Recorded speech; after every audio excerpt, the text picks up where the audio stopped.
মোবাইলে ভিডিও কলে কারোর সাথে কথা বললে অবশ্যই এই দুইটা সেটিংস এখনই করে রাখুন। তাহলে আপনি ভিডিও কলে কথা বলার সময় কেউ স্ক্রিনশট দিতে পারবে না, স্ক্রিন রেকর্ড করতে পারবে না। এতে করে আপনাকে আর কেউ ব্ল্যাকমেল করতে পারবে না। আপনি 100% নিরাপদ এবং সুরক্ষিত থাকবেন। কিভাবে এই গুরুত্বপূর্ণ সেটিংস দুইটা করবেন চলুন তাহলে মোবাইল স্ক্রিনে দেখিয়ে দেওয়া যাক।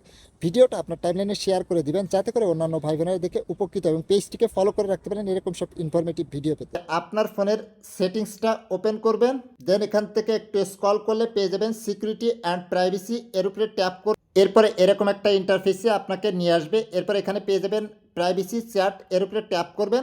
ট্যাপ করার পরে এখান থেকে এই প্রাইভেসি চ্যাট এটাকে ইনেবল করে দিন। ইনেবল করা হয়ে গেলে এখানে পেয়ে যাবেন ব্লক স্ক্রিনশট ফর কল, এটা বন্ধ থাকবে, এটাকে অন করতে হবে। তার জন্য এর উপরে ট্যাপ করবেন। ট্যাপ করার পরে ব্লক স্ক্রিনশট ফর কল এটাকে অন করে দিবেন। অন করে দিলে দেখুন যে এখানে প্রিভিউটা কিন্তু দেওয়া আছে যে আপনার অডিও কল ভিডিও কলে কার সাথে কথা বললে আর কেউ স্ক্রিনশট স্ক্রিন রেকর্ড করে রাখতে পারবে না। এতে করে আপনাকে আর ব্ল্যাকমেল করতে পারবে না। আপনি 100% নিরাপদ এবং সুরক্ষিত থাকবেন আপনি যদি ফোনের মধ্যে এই দুইটা সেটিংস চালু করে ভিডিও কল অডিও কলে কার সাথে কথা বলেন।